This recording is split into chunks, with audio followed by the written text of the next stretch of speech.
Oh my god, I love Domino by Jessie J. I love that song so much.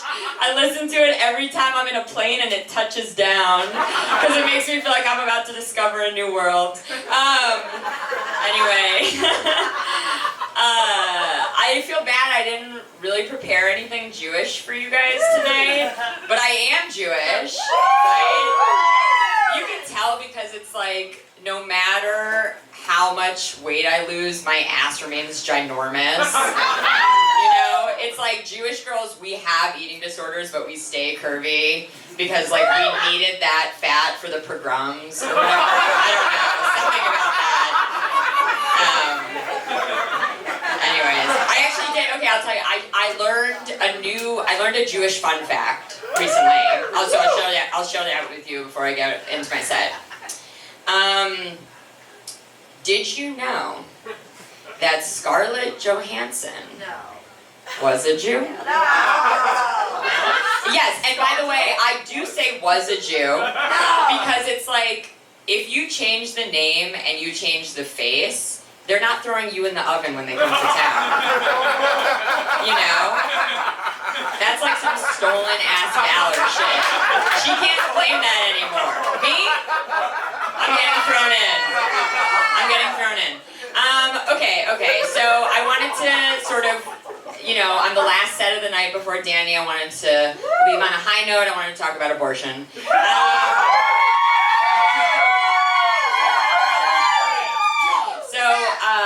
Abortion was being legislated on in the midterms most recently. It's up to the states to decide if abortion is legal because Roe v. Wade was overturned this summer, if you didn't know. Right. And if you didn't know, and if I'm the one telling you for the first time, you have to leave because this show is not going to help you process. I don't think Dani singing New York, New York is going to like bring you through it. No offense. It's so beautiful, but it's just different. It's just different. So, and the thing is, like, I obviously think it sucks what's going on with abortion. Like, I want people to have abortions. I support them for many reasons. You know, what if people were raped? What if they had ectopic pregnancies? What if there was a crisis? But sometimes it's hard for me to, like, get up and say that because the reason that I had an abortion was because I was just being a moron, you know? And like, I was being so irresponsible, and I still kind of feel like it's my right to be irresponsible,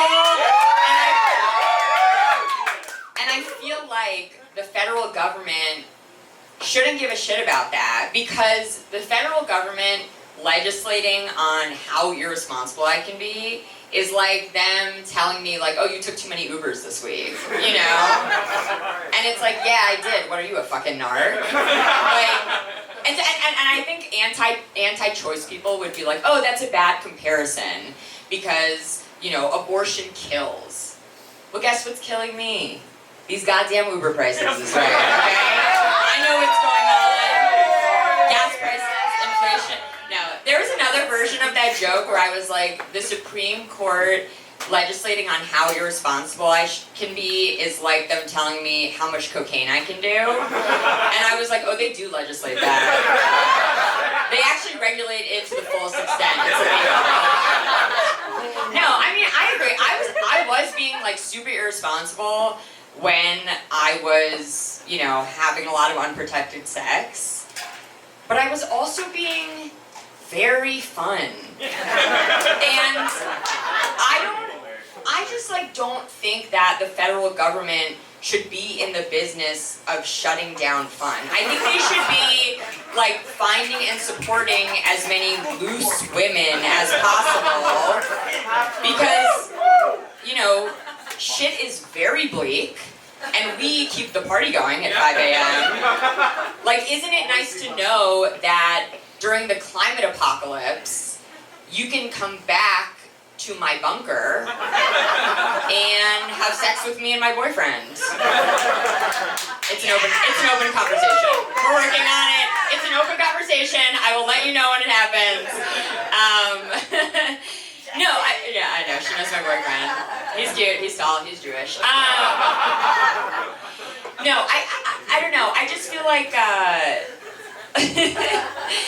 also like me having unprotected sex for all those years with all of those people, I was directly, immediately, and positively impacting their lives. That's mutual aid, bitch.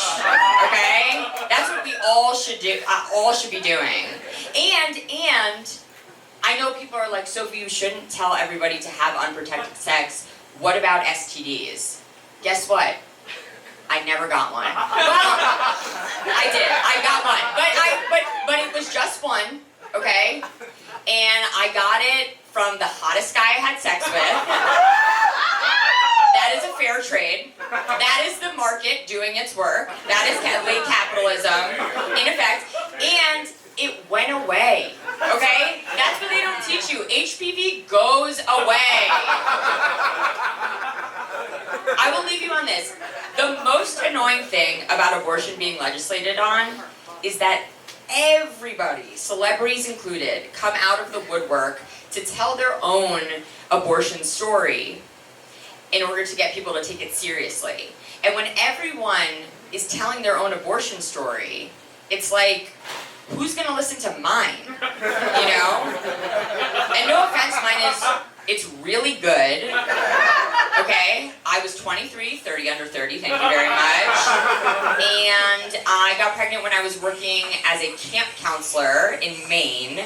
So I sat my lover down in the gymnastics tent, because that's where we had privacy. And I told him that I was pregnant, and he freaked out because he was Irish, so he thought I was going to keep it. And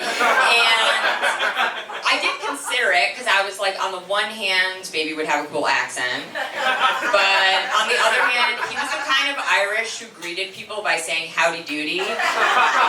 So I was like, I have to kill that shit.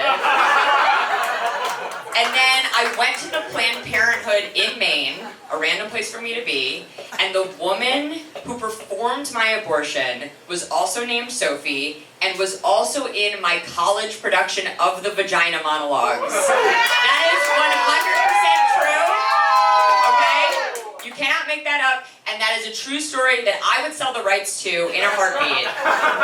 Pun intended. Thank you very much.